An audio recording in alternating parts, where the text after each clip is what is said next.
हो गई।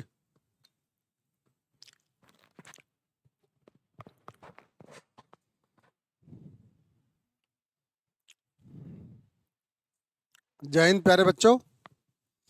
जो आज की आपके 50 क्वेश्चन लिए हमने इतिहास के हैं, कॉमन क्वेश्चन है। जो छोटे छोटे एग्जाम उनके लिए बहुत अच्छे हैं, कंसेप्ट क्लियर करने के लिए बहुत अच्छे हैं, और जितने वनडे एग्जाम आपके आ रहे हैं उनके लिए बहुत अच्छे हैं। तो चलिए क्वेश्चन शुरू करते हैं। बार बार रिवीजन करिए, रिवीजन सिलेक्शन का सबसे अच्छा तरीका है। और जब तक सिलेक्शन ना हो, जब तक पढ़ाई हमारी एक तपस्या की तरह है, क्योंकि अगर ये तपस्या अब नहीं होगी तो आपको पूरी ज़िंदगी तपस्या करनी पड़ेगी और उसका रिजल्ट नहीं मिलने का। इसलिए अगर काम वक्त पर हो जाए तो उसके कई ज़्यादा फायदे होते हैं, अगर वही काम बेवक्त होगा तो उसके ज़्यादा फायदे नहीं होंगे। इसलिए समय का सदुपयोग बहुत ज़रूरी है। अगर दुनिया में कोई चीज़ समझने की है, अगर ये कहा जाए कि भाई एक सेंटेंस में एक ऐसी चीज़ बताओ कि हम सबसे अच्छा अपने लिए क्या कर सकते हैं, तो मैं एक ही लाइन में कहूँगा कि समय का अगर सदुपयोग होगा तो आप ज़िंदगी में कभी भी मार नहीं खा सकते और ऊंचाइयों को छुएंगे। तो चलिए क्वेश्चन शुरू करते हैं। पहला क्वेश्चन है हमारा, जो इस सीरीज का 201वां क्वेश्चन है, 201। भारत में अंग्रेज सरकार का प्रथम वायसराय कौन था? अंग्रेज सरकार का प्रथम वायसराय। तो बच्चों यहां पर जो आंसर आता है आपका, ये वो लॉर्ड कैनिंग आता है। अगर क्वेश्चन ये पूछा जाता है ये जो गवर्नर का सिस्टम है, ये वायसराय का सिस्टम है, गवर्नर जनरल का सिस्टम है, तो ये आपका बंगाल से शुरू होता है। तो बंगाल में जो पहला गवर्नर है वो क्लाइव है, क्लाइव। तो याद रखना, ये अंग्रेजी साम्राज्य का निर्माता भी है। और जो गवर्नर जनरल है बंगाल का, वो बंगाल का गवर्नर जनरल। तो उसका आंसर आएगा आपका हेस्टिंग्स, यानी कि वॉरेन हेस्टिंग। तो ये आप याद करते चलेंगे। ये भले ही ऑब्जेक्टिव क्वेश्चन है लेकिन इसमें बहुत सारी नॉलेज आपको मिलेगी। और अगर क्वेश्चन ये पूछेगा भारत का पहला गवर्नर जनरल, भारत का पहला, तो भाई इसका आंसर होगा आपका विलियम बेंटिक। और विलियम बेंटिंग के बाद अगर क्वेश्चन आता है कि भाई भारत का पहला वायसराय कौन है, तो आंसर आता है लॉर्ड कैनिंग। 1857 की क्रांति जो हुई थी वो लॉर्ड कैनिंग के समय में हुई थी। और उसके बाद जब 1857 का विद्रोह दबा दिया गया तो लॉर्ड कैनिंग को ही फर्स्ट वायसराय, प्रथम वायसराय का दर्जा दिया गया। क्वेश्चन नंबर 2 है, भारत में किस गवर्नर जनरल के समय में रेल आरंभ हुई?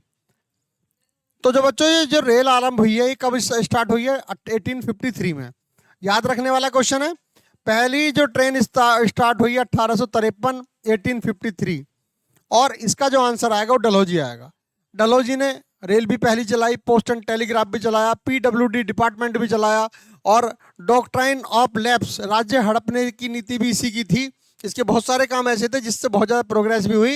ये साम्राज्यवादी प्रकृति का था, प्रवृत्ति का। लेकिन साथ में इसके काम ऐसे भी थे जिसने 1857 का विद्रोह करा दिया। तो इसका आंसर आता है हमारा डलहौजी। अगर इसमें ऑप्शन आता है वेलेजली, तो वेलेजली में आप कहोगे कि जो सहायक संधि जो है आपका वो वेलेजली से संबंधित है, सहायक संधि। कॉर्नवालिस को अभी हम जिक्र कर ही रहे थे।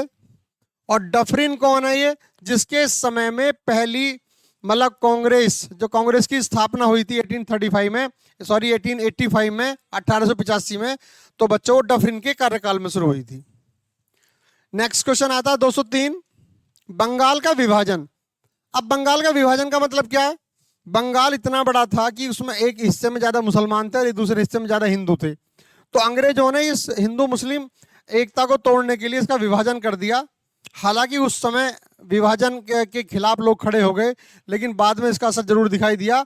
लेकिन 1905 में जब इसका विभाजन हुआ तो 1911 में इसको दोबारा ज्वाइंट कर दिया गया और इसको यहाँ से कलकत्ता को राजधानी भी हटा दी गई और इसकी घोषणा कर दी गई दिल्ली राजधानी होगी, और 1912 में दिल्ली राजधानी बना दी गई। तो क्वेश्चन क्या है आपका कि जो बंगाल का विभाजन हुआ है वो आपका 1905 में हुआ है। नेक्स्ट क्वेश्चन आपका 204 है, भारतीय प्रशासनिक सेवा किसके शासन में प्रारंभ हुई थी? तो भारतीय प्रशासनिक सेवा जो आजकल आप ये आईएएस पीसीएस देखते हैं ना, ये इसकी जो शुरुआत जो अंग्रेजी काल से हुई है, तो ये किसके काल में हुई है? Lord Cornwallis. क्वेश्चन नंबर 205, निम्नलिखित युग्मों में से कौन सा एक सही सुमेलित है? अब देखो बच्चों, लॉर्ड कॉर्नवालिस का दे रखा है सहायक संधि, बिल्कुल नहीं है। सहायक संधि का संबंध किससे? वेलेजली से, तो ये आपका गलत हो गया। दूसरा पूछा लॉर्ड डलहौजी, बंगाल का स्थायी समझौता, वो डलहौजी के समय से नहीं है, डलहौजी के समय में और कार्य हुए, तो इसे भी काट दीजिए। लॉर्ड लिटन, ये जो राजालय नीति है ये भी गलत है। और लॉर्ड कर्जन के समय में बंगाल का विभाजन हुआ 1905 में, तो ये आपका आंसर है बंगाल का बंटवारा, ये सही सुमेलित है। क्वेश्चन नंबर 206, कलकत्ता में फोर्ट विलियम कॉलेज की स्थापना किसने की? कलकत्ता में फोर्ट विलियम कॉलेज की स्थापना कॉर्नवालिस, एलनब्रो या लॉर्ड वेलेजली के द्वारा, जिसने सहायक संधि की शुरुआत की, उसी ने फोर्ट विलियम कॉलेज की स्थापना की। नेक्स्ट क्वेश्चन आता है 207, बंगाल का पहला गवर्नर जनरल कौन था? तो भाई बंगाल का पहला गवर्नर जनरल कौन था? देखो गवर्नर तो क्लाइव है और पहला गवर्नर जनरल वारेन हेस्टिंग्स है, तो ये आंसर याद रखिए आप, बंगाल का पहला गवर्नर जनरल। क्वेश्चन नंबर 208, 1931 में किसके साथ महात्मा गांधी ने संधि पर हस्ताक्षर किए? तो बच्चों याद रखिए 1931 ये वही मनहूस साल है जिस साल भगत सिंह को फांसी लगी है, और भगत सिंह को फांसी लगी है, और ये वही साल है जिसमें चंद्रशेखर खुद शहीद हो गए थे, और ये वही साल है जिसमें गांधी और इरविन के बीच में एक समझौता हुआ था और गांधी जी दूसरे गोलमेज सम्मेलन में भाग लेने के लिए इंग्लैंड गए थे। 209,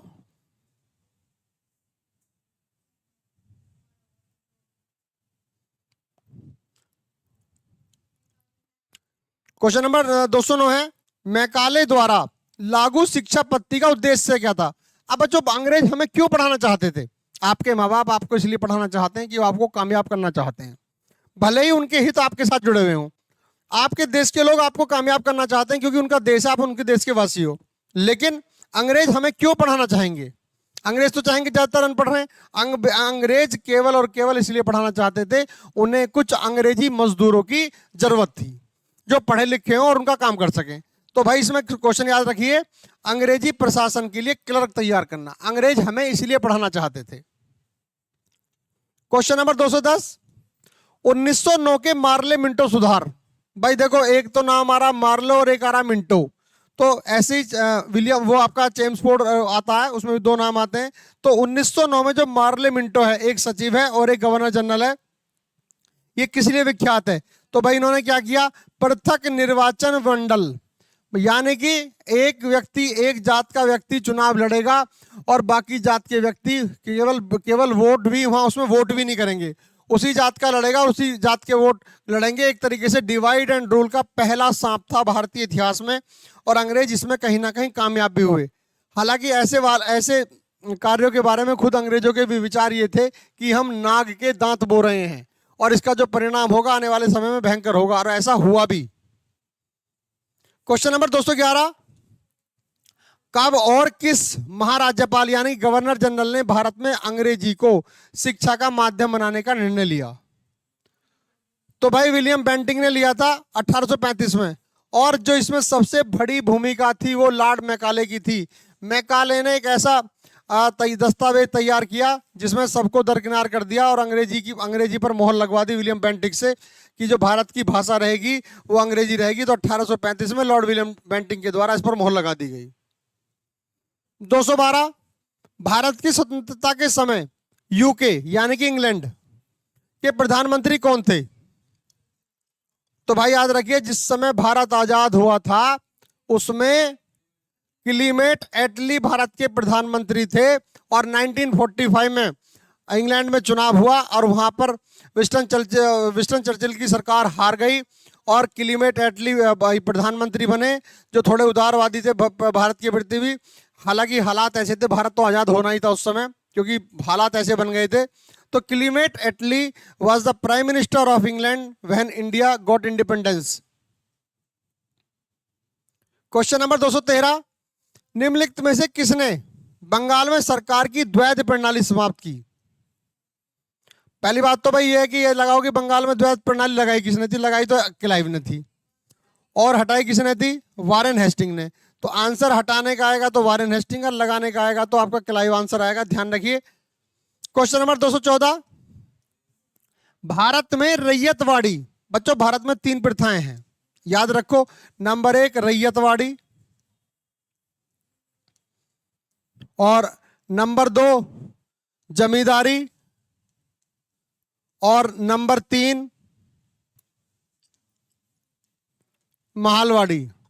और ये जो जमींदारी है इसका भारत से कोई दूर दूर का लेना नहीं है, ये इंग्लैंड की देन है। इंग्लैंड में जमींदारी प्रथा थी। और रैयतवाड़ी कहाँ की देन है? ये भाई साहब फ्रांस की देन है। हमारे यहाँ जैसे दिखाते थे जमींदार ऐसे होते थे, भयंकर दिखाते हैं, आजकल फिल्मों में दिखाते हैं। तो ये जमींदारी सिस्टम अंग्रेजों का क्रिएट करा गया अपने साम्राज्य को मजबूत करने के लिए, भारतीयों को फूट डालने के लिए। और महलवाड़ी भारत का सिस्टम है। महलवाड़ी जो था, सारे लोग एक खेत में अपना लगान इकट्ठा कर लेते थे और वहीं से उठवा दिया जाता था, और वहीं पर एक व्यक्ति लंबरदार नाम होता था, उसको पद था ये लंबरदार का। लंबरदार जो पद था वो महलवाड़ी में होता था। जमींदारी में लठैत होते थे जमींदारों के, और ये लगान उठाते थे और उसका 1/11 हिस्सा अपने पास रखते थे। और रैयतवाड़ी, ये तीनों अलग अलग व्यवस्थाएं में थी, अलग अलग परसेंटेज में थी पूरे भारत में। तो क्वेश्चन पूछा गया रैयतवाड़ी प्रथा किसने शुरू की? तो भाई ये थॉमस मुनरो के द्वारा रैयतवाड़ी प्रथा भारत में शुरू की गई। 215, रॉयल एशियाटिक सोसाइटी के संस्थापक कौन थे?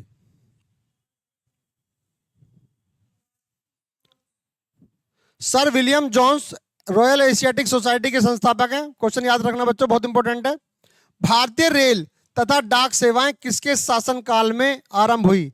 अब देखो भाई, चाहे तो भारतीय रेल हो, चाहे पोस्ट एंड टेलीग्राफ हो, चाहे पीडब्ल्यूडी हो, चाहे 1857 की क्रांति के मतलब एक तरीके से सूत्रधार भी यही है, इन्होंने करवाया था। क्योंकि इन्होंने एक नीति चलाई थी, डॉक्ट्राइन ऑफ लैप्स, राज्य हड़पने की नीति, तो उसका बहुत बड़ा योगदान था। तो ये लॉर्ड डलहौजी आंसर है। 217, भारतीय विश्वविद्यालय अधिनियम 1904 किस वायसराय के प्रभुत्व में पारित किया गया? देखो बच्चों, 1905 में बंगाल का विभाजन हुआ था, तो उस समय कर्जन था, तो 1904 में भी कर्जन था। तो आंसर आता है इसका लॉर्ड कर्जन। 218, वास्को डिगामा किस देश का निवासी था?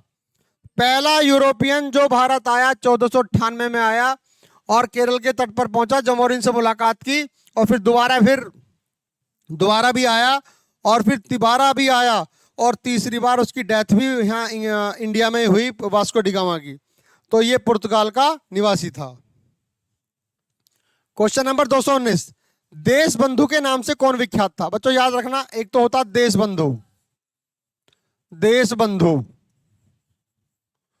एक होता दीन बंधु, और एक होता है बंग बंधु।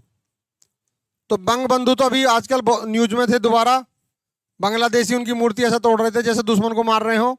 बंग बंधु के नाम से जाने जाते हैं शेख मुजीबुर रहमान, दीन बंधु के नाम से जाने जाते हैं CF एंड्रयूज, और देश बंधु के नाम से जाने जाते हैं CR दास।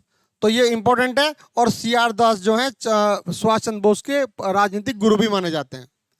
क्वेश्चन नंबर 220, शेरे पंजाब किसका उपनाम है? तो भाई शेरे पंजाब या पंजाब का शेर, ये लाला लाजपत राय को कहा जाता है, जो साइमन कमीशन के दौरान घायल हो गए थे, उनकी डेथ हो गई थी, और इन्होंने कहा था, और इन्हीं के जब इनकी डेथ हो गई थी तो इनकी डेथ से ही परेशान होकर भगत सिंह, राजगुरु सुखदेव ने सैंडर्स को फोड़ दिया था। क्वेश्चन नंबर 221, गांधी जी द्वारा शुरू की गई साप्ताहिक पत्रिका कौन सी है? तो भाई याद रखिए, यंग इंडिया गांधी जी के द्वारा शुरू की गई साप्ताहिक पत्रिका थी। 222 क्वेश्चन है, प्रार्थना समाज की स्थापना निम्नांकित में से किसने सर्वाधिक योगदान दिया? तो भाई आत्माराम पांडुरंग ने इसकी स्थापना की, उनका सबसे बड़ा ज्यादा योगदान आत्माराम पांडुरंग का था।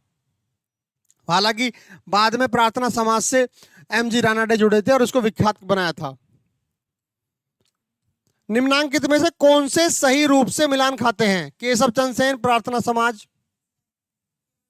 केशव चंद्र सेन का मतलब आता है, संबंध आता है ब्रह्म समाज से और आदि ब्रह्म समाज से। MG रानाडे का संबंध आता है प्रार्थना समाज से, तो भाई ये भी गलत आ रहा है। और स्वामी विवेकानंद का संबंध आता है रामकृष्ण मिशन से। ये सही है क्योंकि इन्होंने अपने गुरु रामकृष्ण के नाम पर रामकृष्ण परमहंस की स्थापना की थी। तो आंसर आता है आपका केवल 3। क्वेश्चन नंबर 224, स्वतंत्रता प्राप्ति के समय भारतीय कांग्रेस का अध्यक्ष कौन था? जब स्वतंत्रता यानी कि जब भारत आजाद हुआ तो जेबी कृपलानी उस समय कांग्रेस के अध्यक्ष थे। क्वेश्चन नंबर 225, वर्ष 1916 में Akhil Bharatiya home rule league की स्थापना किसने की? भाई 16 में 2 होम रूल चली थी, एक चली थी एनी बेसेंट की, एक चली थी बाल गंगाधर तिलक की। दोनों की 1916 में चली थी, तो यह आंसर आता है एनी बेसेंट। क्वेश्चन नंबर 226, किस एकमात्र कांग्रेस अधिवेशन की अध्यक्षता महात्मा गांधी ने की थी? तो भाई एकमात्र, ये जो बेलग्राम लिखा है ना, यही था आपका बेलगांव। और बेलगांव कहां पर है? यस, कर्नाटक में बेलगांव। 227 है, सुभाष चंद्र बोस ने कांग्रेस की अध्यक्षता से त्यागपत्र दिया था। 1939 में त्यागपत्र दिया था और 1939 में ही सुभाष चंद्र बोस ने फॉरवर्ड ब्लॉक की स्थापना कर दी थी। किसकी? फॉरवर्ड ब्लॉक की। तो ये क्वेश्चन भी बहुत आता है कि फॉरवर्ड ब्लॉक की स्थापना किसने की। 228, भारत में ग्रैंड ओल्ड मैन व्योमवृत पुरुष के नाम से कौन जाना जाता है? भाई कौन था वो? दादा भाई नौरोजी थे। इन्होंने ब्रेन ड्रेन के बारे में बताया था, कैसे अंग्रेज भारत को लूट रहे हैं, बड़ा अच्छा वो किया था, और ये नरमपंथी लीडरों में से एक थे। क्वेश्चन नंबर 229, 1946 में किन पर मुकदमा चलाया गया? देखो भाई, जो आजाद हिंद फौज थी उसमें जनरल शाहनवाज, जनरल सहगल और डिल्लो और शाहनवाज ये वो हैं जो मेरठ से पहले एमपी बने थे, और ये तीनों आजाद हिंद फौज में काम कर रहे थे। और इनको इनकी मुकदमे की पैरवी करने के लिए नेहरू जी और बहुत सारे भूलाभाई देसाई वगैरह बहुत सारे लोगों की कमेटी बनी और इनकी पैरवी की, इनको छुड़ाया गया। लाल किले पर ये मुकदमा चला था। 230 है, ब्रिटिश सरकार ने महात्मा गांधी को जो उपाधि दी थी और जिसे उन्होंने असहयोग आंदोलन में वापस कर दिया था,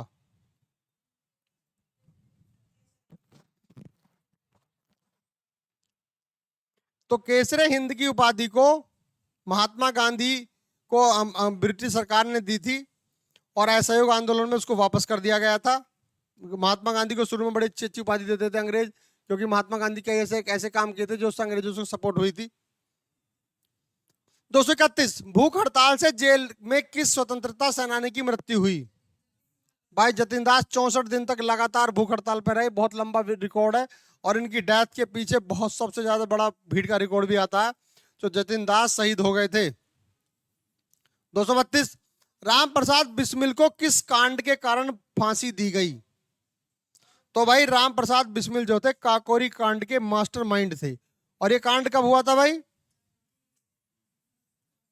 1925 में काकोरी में। क्वेश्चन नंबर 233, कांग्रेस के किस अधिवेशन सन 1906 में कलकत्ता में अधिवेशन हुआ था? दादा भाई नौरोजी थे। कांग्रेस के किस अधिवेशन में पूर्ण स्वराज की मांग रखी थी?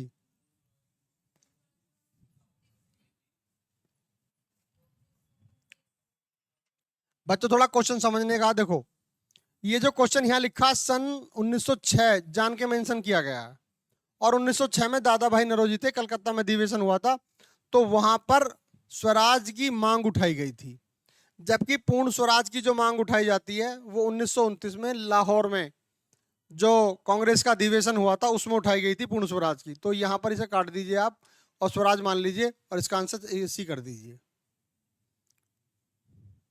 क्वेश्चन नंबर 234, सविनय अवज्ञा आंदोलन सिविल डिसओबीडियंस मूवमेंट निम्नलिखित में से किस एक के साथ शुरू हुआ?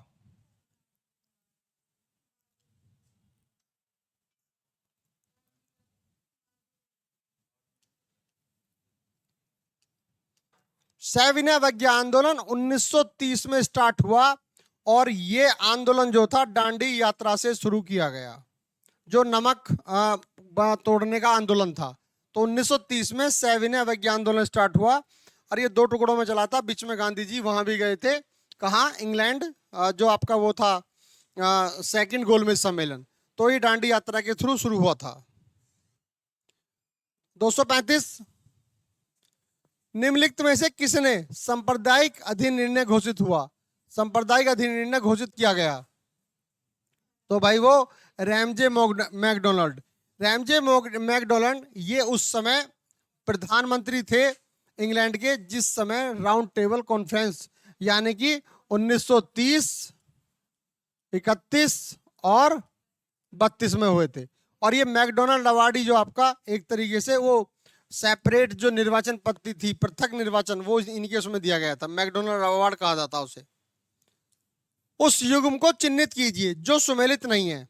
नेताजी सुभाष चंद्र बोस को कहा जाता, सही है।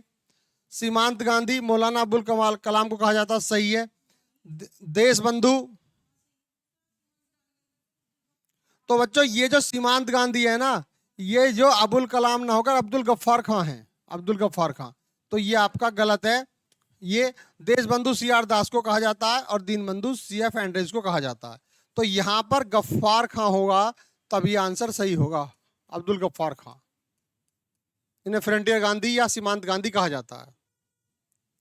क्वेश्चन नंबर 237, बंगाल बाल गंगाधर तिलक ने निम्नलिखित में से किस पत्रिका का संपादन किया था? तो भाई याद रखिए, केसरी और मराठा दो थे। मराठा का जो पत्रिका का किया गया था वो बाल गंगाधर तिलक के द्वारा किया गया था। 238, भारत छोड़ो आंदोलन कौन से वर्ष में हुआ? तो भाई करो या मरो या डू और डाई, गांधी जी ने नारा दिया था, और भारत छोड़ो अंग्रेजों भारत छोड़ो का आंदोलन शुरू किया गया था। क्वेश्चन नंबर 239, महात्मा गांधी ने राष्ट्रीय आंदोलन में भाग लेना आरंभ किया। तो देखो भाई 1917 में गांधी जी का क्या है? चंपारण।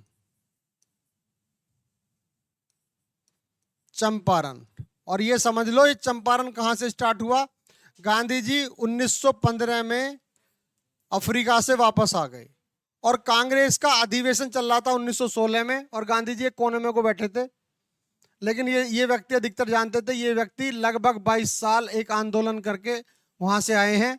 तो एक राजकुमार शुक्ल नाम के किसान थे जो वहां थे, तो उन्होंने एक अपनी समस्या बताई कि गांधी जी आप वहां बिहार चलिए, चंपारण में वहां एक बड़ी समस्या है। बोले भाई क्या समस्या है? तो वहां नील की खेती की बात चल रही थी। गांधी जी को उसके बारे में कोई ज्ञान नहीं था, लेकिन राजकुमार शुक्ल के आग्रह से गांधी जी मना लिए गए, और फिर वहां गांधी जी चले गए। 2-4 गांधी जी के साथ और भी लोग गए, और वहां जाकर जो गांधी जी ने कमाल दिखाया है, सबसे पहले अपना एक 2-3 पेज तैयार करे, सब पूछा भी क्या समस्या, कैसे समस्या। मतलब ये खास बात थी गांधी की। गांधी एक ढर्रे पे नहीं चल रहे थे, तो गांधी कोई भी चीज ला रहे थे उसका अध्ययन भी कर रहे थे। तो उन लोगों से वहां बातचीत की और पूरी समस्या जब समझ ली और जाके वहां चले गए, तो वहां का जो जिले का मजिस्ट्रेट था उसने कहा जी गांधी जी आप यहाँ से ऑर्डर दिया उन्हें, यहाँ से 2 दिन में निकल जाएं आप, ये आपको सख्त निर्देश दिया जाता है। तो गांधी जी कहते भाई मैं नहीं जाने का। अब गांधी जी कोई वहां पर आंदोलन नहीं कर रहे, गांधी जी वहां पर कोई विद्रोह नहीं कर रहे। तो जब गांधी जी नहीं गए तो गांधी जी को बुलाया, वहां भी क्या समस्या? भाई समस्या ये है, बताओ इसमें क्या दिक्कत है।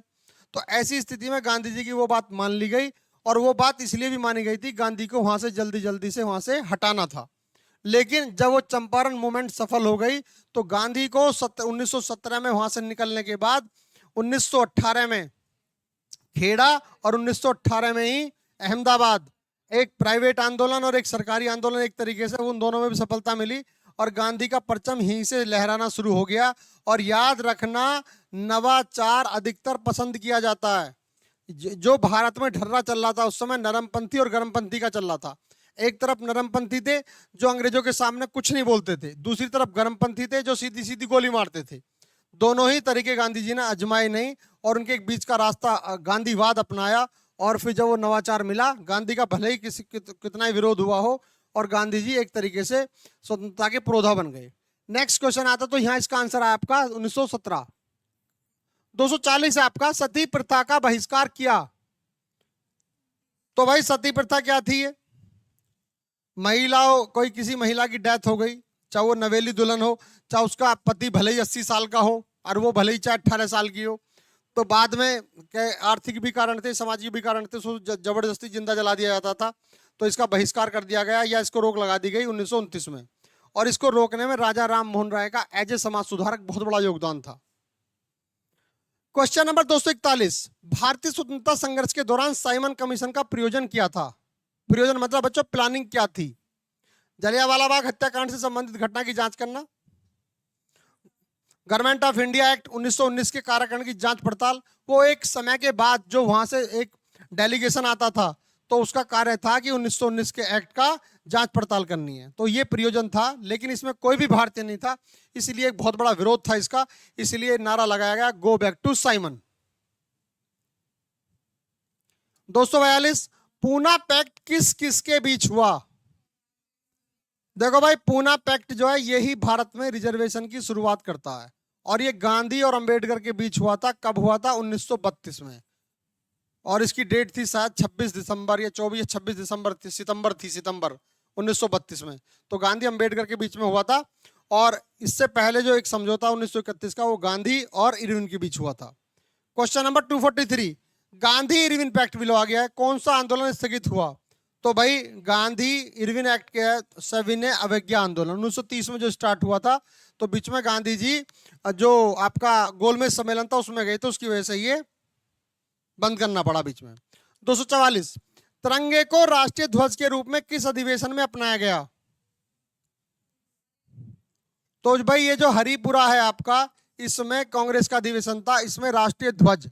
अच्छा बच्चों एक बात है, क्वेश्चन बहुत बढ़िया, सभी देशों में अपने अपने राष्ट्रीय ध्वज हैं, और सभी देशों में अपने अपने राष्ट्रीय गान हैं। तो ये लोगों के दिमाग में कैसे आई ये बात कि भाई राष्ट्रीय गान होना चाहिए, अपना राष्ट्रीय ध्वज होना चाहिए, राष्ट्रीय भाषा होनी चाहिए? हालांकि भारत का दुर्भाग्य है कि आज भी यहाँ कोई भाषा राष्ट्रीय नहीं है, मतलब राष्ट्रीय भाषा नहीं है, एक तरीके से राजभाषा है, कार्यकारिणी भाषा है, जबकि होना चाहिए। और ये जितनी भी चीजें राष्ट्रीय भाषा है, राष्ट्रीय विधान है, राष्ट्रीय संविधान है, या कुछ भी है, ये एक देशभक्ति का प्रतीक माना जाता है। और जो हमारा राष्ट्रीय गान है, जिसको हमने राष्ट्रीय गान को अपनाया, ये सबसे पहले जापानियों के दिमाग में आई ये बात, और उन्होंने इसकी बात शुरुआत की, फिर बाकी सब देशों ने इसको अपनाना शुरू कर दिया। 245, 1857 की क्रांति की शुरुआत कहां से हुई? तो भाई मेरठ से हुई 1857 क्रांति की। 246, भारतीय राष्ट्रीय कांग्रेस का प्रसिद्ध लाहौर अधिवेशन 1929 में हुआ, और इसमें पूर्ण स्वराज की मांग की गई। सरदार पटेल इसके अध्यक्ष थे, सॉरी पंडित जवाहरलाल नेहरू इसके अध्यक्ष थे। 249, जिन्ना ने भारतीय मुसलमानों के लिए अलग देश की मांग कब की? 1940 में मुस्लिम लीग के अधिवेशन में यह मांग कर दी गई थी, हिंदू और मुसलमान अलग अलग हैं और उनका कोई लेन देन आपस में नहीं है, वो उनके रीति रिवाज अलग हैं, तो उनको एक अलग देश की आवश्यकता है। 248, असहयोग आंदोलन प्रारंभ हुआ।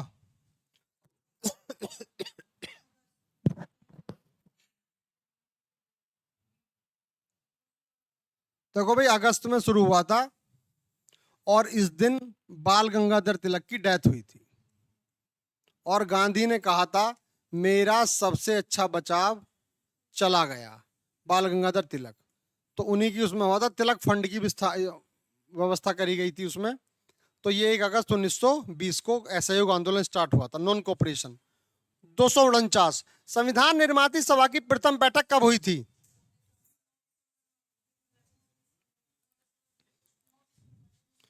तो भाई देखो 10 दिसंबर लिखा है, हालांकि 9 दिसंबर है पहला दिन। 1946 को संविधान निर्माती सभा की पहली बैठक हुई थी। आज का लास्ट क्वेश्चन है 250, चंपारण सत्याग्रह के दौरान गांधी जी के साथ कौन था? अभी हमने इस क्वेश्चन का जिक्र भी किया था। तो भाई देखो, जब राजकुमार शुक्ल ने आग्रह किया तो राजेंद्र प्रसाद भी बिहार से ही हैं, और अनुग्रह नारायण सिंह ये वहां के लीडर थे उस समय। तो ये दोनों गांधी जी के साथ थे जब 3 कठिया पत्ती की बात चल रही थी। तो प्यारे बच्चों, ये 50 क्वेश्चन आज की सीरीज के हो गए। इनको दोबारा पढ़िए, अच्छी तरह पढ़िए, रिवीजन करिए, और रिवीजन सबसे अच्छा तरीका है। और फिर मैं आपको एक बात बता रहा हूं, दुनिया में सबसे कीमती जो चीज है वो समय है, इसका सदुपयोग हमेशा करें। धन्यवाद।